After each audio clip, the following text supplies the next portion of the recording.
चाहिए, गरिमा की नहीं चाहिए, राजा और प्रजा का चाहिए कि हमने दे दिया। वो कहते हैं ना ऐसे ठोक ठोक के, मोदी ने ये किया।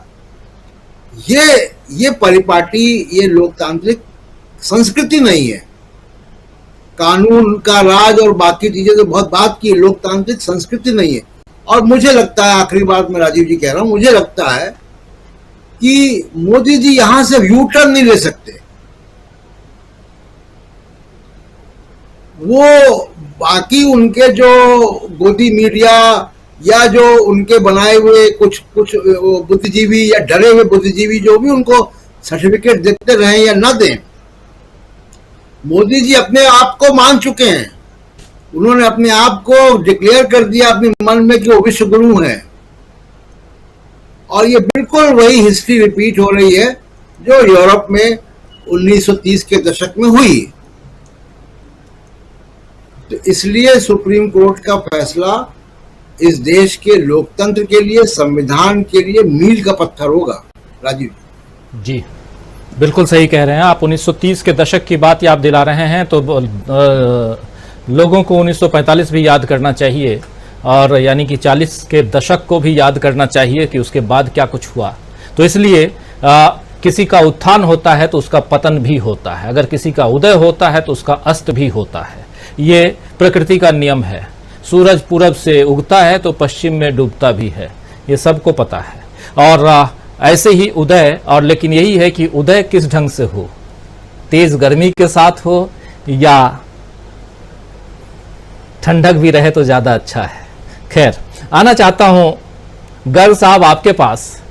टर्निंग पॉइंट देश के लिए भी, और हम लोगों को तो नजर टिकाए रखना ही चाहिए। अभी आप अपने पहले वक्तव्य में बता भी रहे थे, टर्निंग पॉइंट है सुप्रीम कोर्ट के इस फैसले को सबकी निगाहें टिकी रहेंगी, और आज की तारीख में सबसे बड़ा फैसला माना जाएगा, जैसा आपने बताया भी।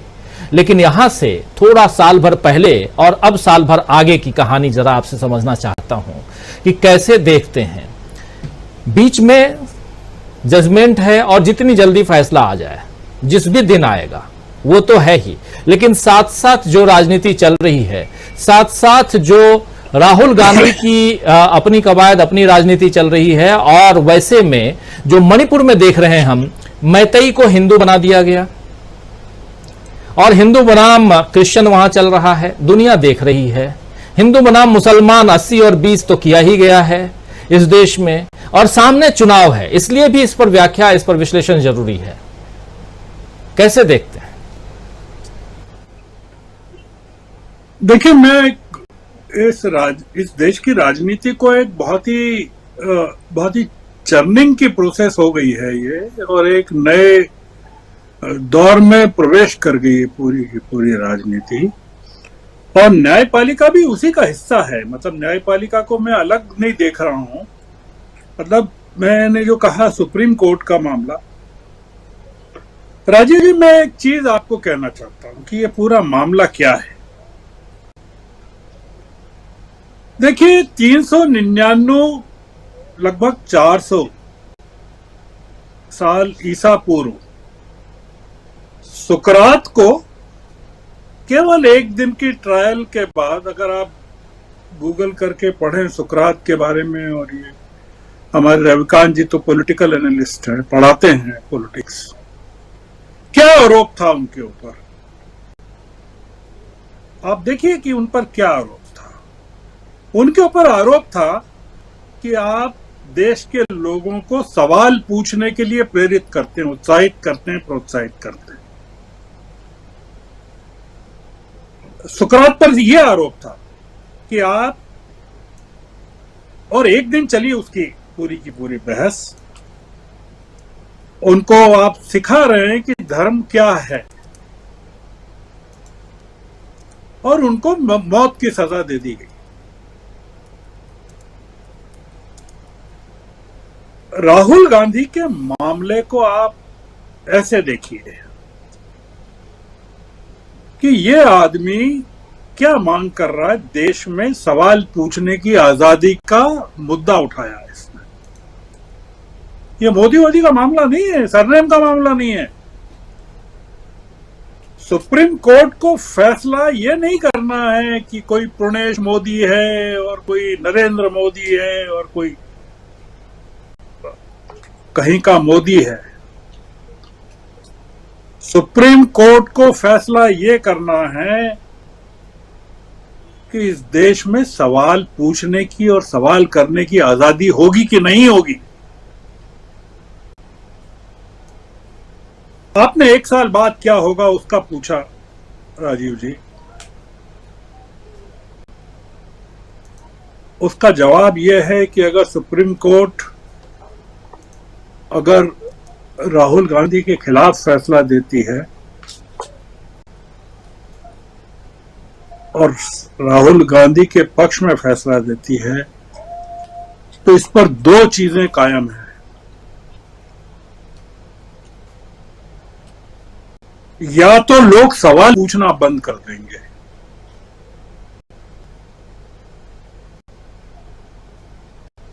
वो जो कहते हैं ना राहुल गांधी पूछता रहूंगा, और या फिर देश का एक एक आदमी सड़कों पर मोदी भक्तों का कॉलर पकड़ के पूछेगा, बताओ 20,000 करोड़ किसके हैं, बताओ अडानी से रिश्ता क्या है।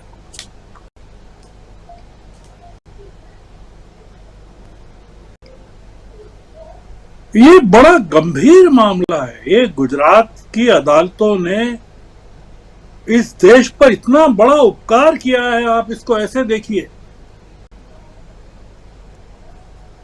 हम लोग गुजरात की तीनों अदालतों की आलोचना कर रहे हैं, नाराज हैं। उनका धन्यवाद ज्ञापन करना चाहिए इस देश में प्रजातंत्र और धर्मनिरपेक्षता की वकालत करने वालों को, कि वो उन्होंने एक ऐसे मसले को हमेशा के लिए सिद्ध करने का मौका दे दिया इस देश में, जो संविधान की गारंटियां नहीं कर पाई। और वो ये कि हम अपने देश की जनता या देश का गरीब आदमी इस सरकार से सवाल पूछ सकती है कि नहीं, और सवाल पूछने की क्या ये सजा होगी। हमको गुजरात की अदालतों के प्रति कोई मन में द्वेष होना ही नहीं चाहिए। ये जितने जज हैं, सूरत के दोनों और अहमदाबाद के जज, हमको तो उनके चरण धोकर पानी पीना चाहिए, उस पानी को, कि अरे आपने बहुत बढ़िया किया। अगर आप पहले ही दिन राहुल गांधी को छोड़ देते तो होता यह कि मोदी सरनेम को लेकर छोड़ दिया गया।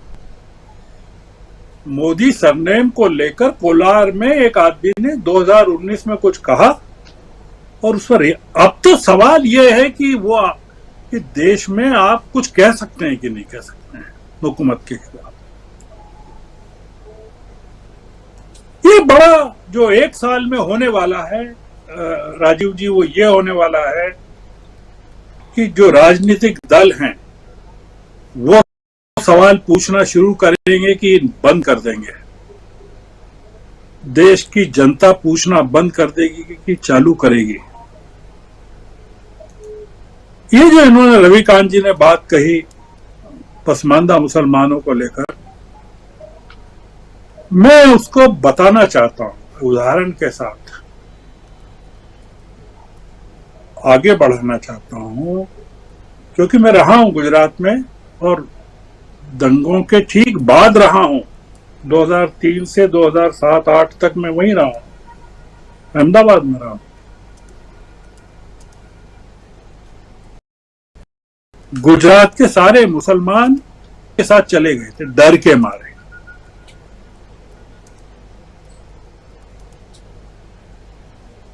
ये एक जो अमेरिकी शब्दों में कहें तो जो बुश की तकनीक थी सत्ता में बने रहने की, जी, कि तुम अगर मुझे नहीं जिताओगे तो अल-कायदा तुम पर हमला कर देगा और मुसलमान तुमको मार डालेगा। और इसी तकनीक को ट्रंप ने आगे बढ़ाया जो तकनीक रिपब्लिकन्स अमेरिका में बढ़ा रहे हैं वही तकनीक भारतीय जनता पार्टी बढ़ा रही है मोदी के नेतृत्व में। तो ये जो पूरा पसमानदा मुसलमान है, यह देश का जो दलित है, जो ऊना का इन्होंने जिक्र किया, आप पढ़िए ऊना में क्या हुआ था, किस तरह से दलितों को पेड़ों से बांधकर कोड़े मारे गए थे उन पर। आप जानते हो कि क्या ये अगर मुसलमान हैं, दलित हैं, मणिपुर के कारण जो ईसाई हैं, आप क्या समझते हैं कि जो ईसाइयों के साथ मणिपुर में हुआ वो केरल के ईसाइयों को चला होगा? वो केरल के सारे ईसाई बीजेपी की झोली में बैठ रहे थे जाकर। वहां के जितने चर्च हैं और पादरी हैं वो बीजेपी से बातें कर रहे थे केरल में।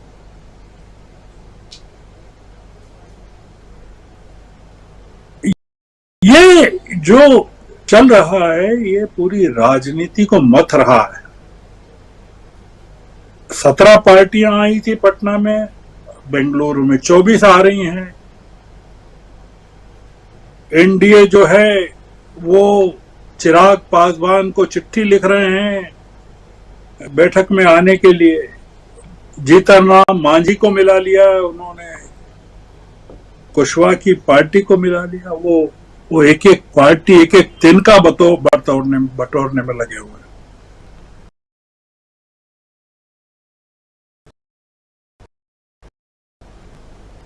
आप सोचिए कि जो एनडीए 2024 आते आते उस एनडीए की क्या हालत हो गई है।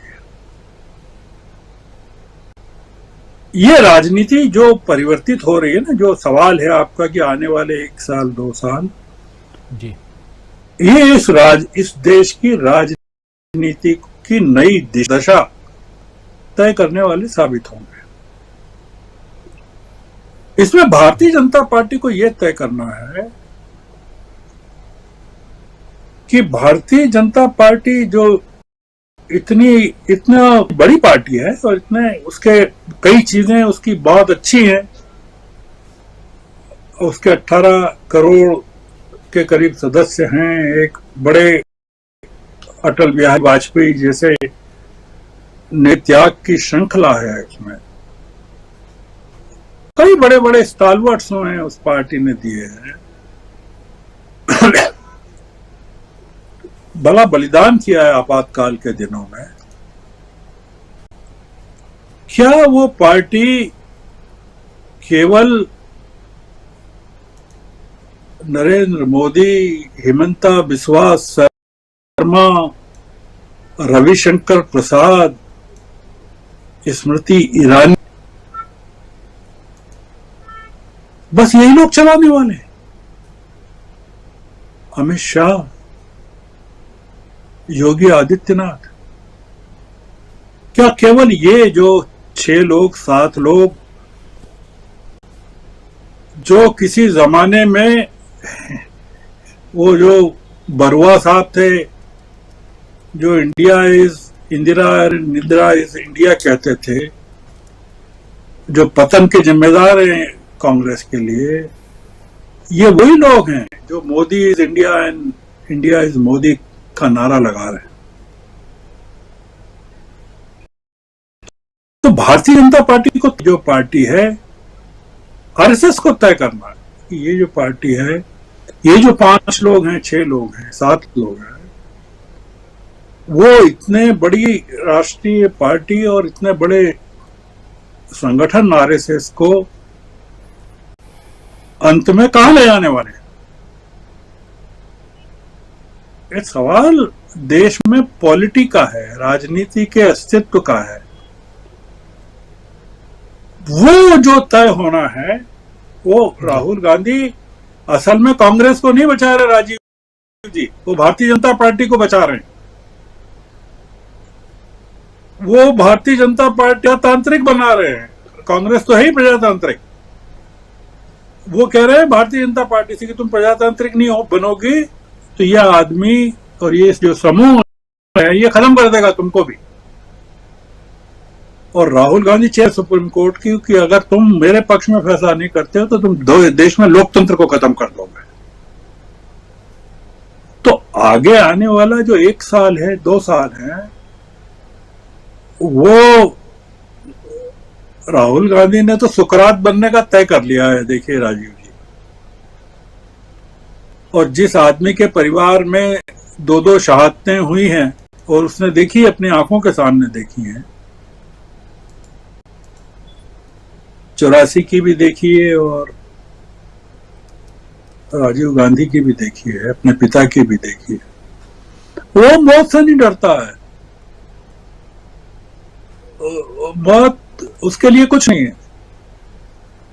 वो ये डरने वाले तो ये लोग हैं,